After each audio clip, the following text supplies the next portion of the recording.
사랑하는 대학교의 성도 여러분, 2022년 1월 19일 수요일 아침 주님의 이름으로 문안합니다. 주의 말씀과 함께 나를 향한 하나님의 뜻을 발견하는 귀한 아침이 되기를 소망합니다. 오늘 함께 보실 하나님의 말씀은 요한복음 6장 16절에서 29절까지 말씀입니다. 저물매 제자들이 바다에 내려가서 배를 타고 바다를 건너 가버나움으로 가는데 이미 어두웠고 예수는 아직 그들에게 오시지 아니하셨더니 큰 바람이 불어 파도가 일어나더라. 제자들이 노를 저어 10여리쯤 가다가 예수께서 바다 위로 걸어 배에 가까이 오심을 보고 두려워하거늘 이르시되 내니 두려워하지 말라 하신대 이에 기뻐서 배로 영접하니 배는 곧 그들이 가려던 땅에 이르렀더라. 이튿날 바다 건너편에 서 있던 무리가 배 한 척 외에 다른 배가 거기에 없는 것과 또 어제 예수께서 제자들과 함께 그 배에 오르지 아니하시고 제자들만 가는 것을 보았더니 그러나 디베레아에서 배들이 주께서 축사하신 후 여럿이 떡 먹던 그곳에 가까이 왔더라.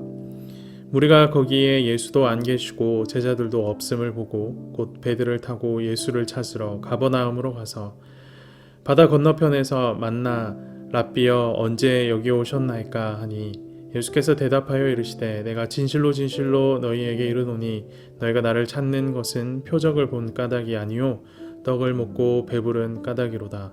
썩을 양식을 위하여 일하지 말고 영생하도록 있는 양식을 위하여 하라.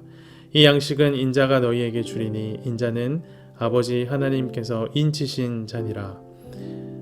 그들이 묻되 우리가 어떻게 하여야 하나님의 일을 하오리이까? 예수께서 대답하여 이르시되 하나님께서 보내신 이를 믿는 것이 하나님의 일이니라 하시니. 아멘. 예수님을 따라온 많은 이들이 오병이어의 놀라운 기적을 경험했습니다. 그리고는 잔뜩 고무되어 예수님을 임금으로 삼고자 합니다. 예수님께 열광하는 모습이 겉보기엔 훌륭한 믿음의 반응처럼 보입니다. 하지만 예수님은 무리들의 반응에 동조하지 않으십니다. 오히려 서둘러 무리를 떠나 홀로 산에 들어가신 후 밤이 늦은 시간까지 기도하십니다. 예수님께서 무리를 급히 떠나신 것이 의미하는 바는 명료합니다. 무리들이 보이는 반응에 동조할 수 없다는 것입니다. 예수님이 보여주신 기적의 의미와 우리들이 이해한 기적의 의미가 달랐습니다.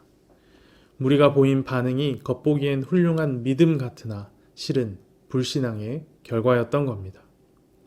이를 지켜보는 예수님의 마음이 얼마나 답답하셨겠습니까? 그 마음을 풀 길이 없어 하나님을 찾아가신 겁니다. 그렇게 늦은 시간까지 기도를 이어가십니다. 예수님께서 늦은 시간까지 기도하는 사이 제자들은 바다를 건너고 있었습니다. 16절에서 18절까지 말씀을 보십시오. 저물매 제자들이 바다에 내려가서 배를 타고 바다를 건너 가버나움으로 가는데 이미 어두웠고 예수는 아직 그들에게 오시지 아니하셨더니 큰 바람이 불어 파도가 일어나더라. 제자들은 배를 타고 갈릴리 바다를 건너 가버나움으로 향하고 있었습니다. 이 경로는 제자들이 자의로 결정한 것이 아니었습니다. 같은 장면을 전해주는 마태복음 14장 22절에서 23절에 따르면 주님께서 제자들에게 그렇게 하도록 직접 명령하신 것을 확인할 수 있습니다. 주님께서 친히 건너가라 명령하신 바다이기에 응당 유리처럼 맑고 고요해야만 할 것 같다라는 생각이 듭니다. 그러나 우리의 기대와는 정반대의 상황이 펼쳐지죠. 18절에서 우리가 읽은 것처럼 큰 바람이 불어 파도가 일어나고 있었습니다. 갈릴리 호수는 해수면보다 약 210m 낮은데 수심은 약 45m 정도이며 산으로 둘러싸여 있다고 합니다. 이러한 물리적 특징 때문에 느닷없이 강풍이 불어 파도가 높아지는 일이 종종 일어나곤 했다고 합니다. 하지만 이날 밤에 있었던 폭풍은 그냥 자연적으로 일어나는 그런 일들과는 달랐습니다. 19절 말씀을 보십시오. 제자들이 노를 저어 10여리쯤 가다가 예수께서 바다 위로 걸어 배에 가까이 오심을 보고 두려워하거늘. 같은 장면을 전해주는 마태복음 14장 26절에 따르면 제자들은 바다 위로 걸어오시는 예수님을 유령이라 라고 생각했습니다. 그래서 유령이 다가온다 라고 생각한 후 잔뜩 겁에 질린 채 오돌오돌 떨고 있었습니다. 그렇게 떨고 있는 제자들을 향해 예수님이 말씀하십니다. 20절 말씀 보십시오. 이르시되 내니 두려워하지 말라 하신대. 오늘 본문이 명확하게 말하고 있지는 않지만 이 말씀에 대꾸한 제자가 있음을 우리는 다른 복음서들을 통하여서 확인할 수 있습니다. 누구인지 잘 아시죠? 바로 베드로입니다. 마태복음 14장 28절을 보면 내니 두려워하지 말라라고 하신 예수님의 말씀에 대답을 하는 베드로를 확인할 수 있습니다. 베드로가 이렇게 대답하지요. 주님, 만일 주님이시거든 나를 명하사 무리로 오라 하소서. 그러자 예수님께서 말씀하시지요. 오라. 이에 베드로는 믿음으로 발을 물 위에 내딛습니다. 그러자 놀라운 일이 벌어집니다. 베드로가 물 위를 걷게 된 겁니다. 그렇게 물 위를 걸어 예수님께 한 발짝, 두 발짝 나아가기 시작했던 겁니다. 하지만 베드로의 발걸음이 그리 오래 가진 않았습니다. 거센 바람이 불어오자 베드로는 다시 두려움에 사로잡혔고, 두려움이 믿음을 삼키는 순간 물도 베드로를 삼키기 시작했기 때문입니다. 주께서 물에 빠지는 베드로를 건지시며 물으십니다. 믿음이 적은 자여 왜 의심하느냐? 그리고 베드로의 손을 잡고 함께 배에 오르시자 바람이 거짓말처럼 멈춰버립니다. 이 모든 장면을 넋을 놓고 지켜보던 제자들이 겨우 정신을 차리고선 예수님께 절하며 이렇게 고백합니다. 당신은 진실로 하나님의 아들이십니다. 그리고는 오늘 본문 21절로 이어집니다. 21절 말씀 보십시오. 이에 기뻐서 배로 영접하니 배는 곧 그들이 가려던 땅에 이르렀더라. 20절과 21절 사이에 벌어진 놀라운 일은 하나같이 믿음에 초점이 맞춰져 있습니다. 믿음으로 바다 위를 걸었던 베드로, 믿음이 적어서 다시 바다에 빠진 베드로, 그리고 이어지는 제자들의 믿음의 고백, 당신은 진실로 하나님의 아들이십니다. 제자들이 폭풍을 만난 것, 예수님이 물 위를 걸어 그들을 찾아오신 것, 베드로에게 물 위를 걷게 하시고 풍랑을 그치게 하신 것, 이 모든 일은 그저 우연히 되어진 일이 아니었던 겁니다. 자신이 누구인지 제자들에게 가르치시고 제대로 된 믿음을 갖게 하시고자 예수께서 계획하신 일이었습니다. 예수님께서 무리를 피해 밤새 기도하시며 하나님께 구한 결과가 이렇게 나타난 것이죠. 이것을 통해 우리는 예수님의 기도가 무엇을 위한 기도였는지 생각해 볼 수 있습니다. 예수님은 제자들이 자신을 하나님의 아들이심을 제대로 알고 믿는 참된 신앙 고백에 이르기를 하나님께 간구했던 것입니다. 제자들만 그렇게 되길 원하시진 않았을 겁니다. 예수님을 따르던 무리들도 예수님을 바로 알고 바로 믿기를 원하셨을 겁니다. 무리들의 믿음은 어땠습니까? 오병이어를 경험한 무리가 예수님을 구약이 약속한 선지자, 메시아로 믿은 것은 사실 너무나도 제대로 된 믿음이고 잘한 일입니다. 하지만 예수님을 임금으로 삼으려는 믿음의 동기가 좀 불순했었지요. 오늘 본문 26절 말씀이 그 동기를 밝힙니다. 26절 보십시오. 예수께서 대답하여 이르시되 내가 진실로 진실로 너희에게 이르노니 너희가 나를 찾는 것은 표적을 본 까닭이 아니요 떡을 먹고 배부른 까닭이로다. 생각해보면 예수님께서 주시는 떡을 먹고 배부른 것과 이를 기뻐한 것 자체가 잘못된 것은 아닙니다. 예수님께서는 우리가 길에서 기진할까 염려하시고 지치고 허기진 그들의 육신을 위로하고자 오병이의 은혜를 베푸셨습니다. 그러므로 굶주린 자들을 배불리 먹이신 은혜를 감사하고 기뻐한 것이 잘못이다 라고 말할 수는 없습니다. 그럼에도 먹고 배부른 까닭에 예수님을 찾는 저들의 믿음을 예수님께서 꾸짖은 이유는 도대체 무엇일까요? 27절 말씀을 보십시오. 썩을 양식을 위하여 일하지 말고 영생하도록 있는 양식을 위하여 하라. 이 양식은 인자가 너희에게 주리니 인자는 아버지 하나님께서 인치신 자니라. 우리가 오병이어의 기적을 통하여 오병이어의 기적을 통해 경험한 은혜, 그리고 계속 추구하고자 했던 은혜는 썩을 양식을 먹고 얻는 배부림이었습니다. 좀 전에 말씀드린 것처럼 양식을 먹고 만족하는 일 자체가 문제는 아닙니다.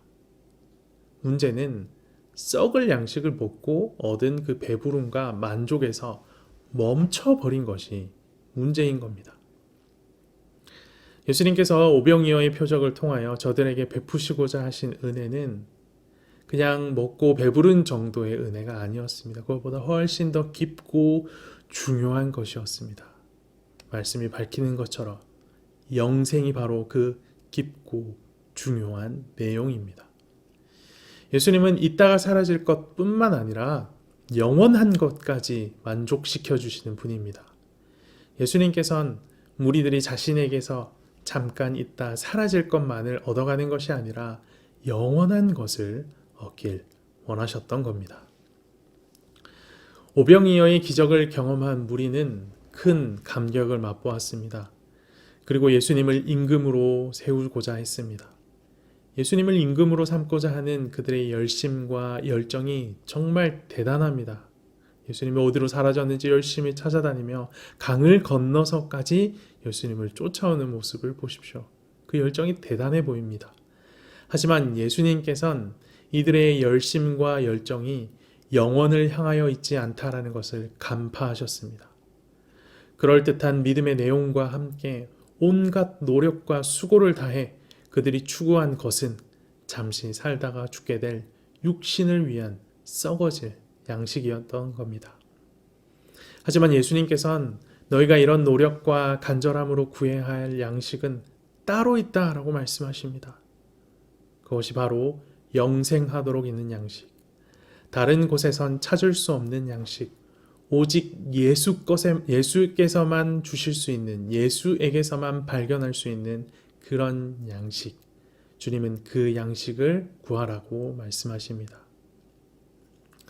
주님은 우리에게 영원한 양식을 위해 온갖 노력과 수고를 다할 것을 요청하십니다. 좋은 대학에 입학하는 노력을, 좋은 직장에 취직하고자 하는 간절함을, 꿈을 이루기 위한 희생을, 먹고 살기 위해 치열하게 살아가는 그 치열함을 영생하도록 있는 양식을 얻는 것에 쏟으라고 말씀하고 계십니다.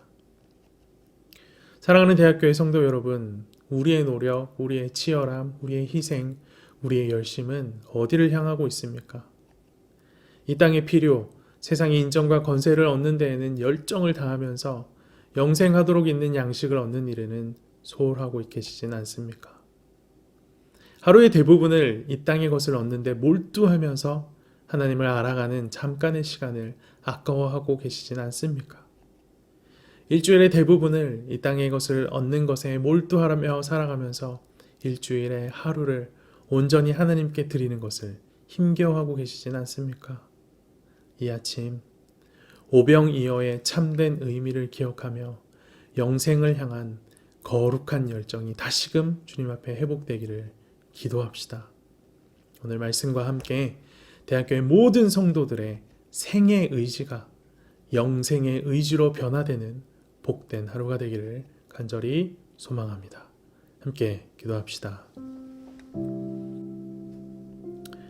사랑과 자비가 충만하신 주님, 오늘도 귀한 주의 말씀을 허락하여 주심에 감사합니다. 주님, 오병이어의 참된 의미를 기억하며 세상을 향한 열심으로 열정으로 살아왔던 이 모든 열심과 열정들이 영생을 향한 열심과 열정으로 옮겨가야 함을 다시금 깨닫습니다.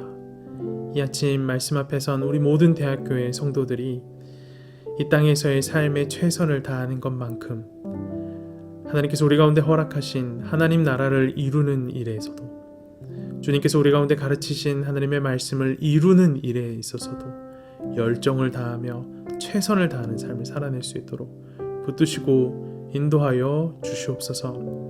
우리의 모든 교만한 생각들과 주님 앞에 높아졌던 우리의 삶의 우선순위들이 오늘 말씀 앞에 겸손하여지기를 간절히 소망합니다. 주의 말씀 앞에 하나님보다 우선시 여겼던 우리의 수많은 우상들을 내려놓게 하여 주시고 온전히 주님을 가장 우선순위에 주님을 내어드리는 우리 모든 대학교의 성도들이 될 수 있도록 인도하여 주시옵소서. 오늘 하루의 삶도 주님 손에 맡겨드립니다. 성령 충만함으로 그리스도인다운 모습이 온전히 회복되어질 수 있도록 함께하여 주시옵소서. 이 모든 말씀 살아계신 예수 그리스도 이름으로 기도합니다. 아멘.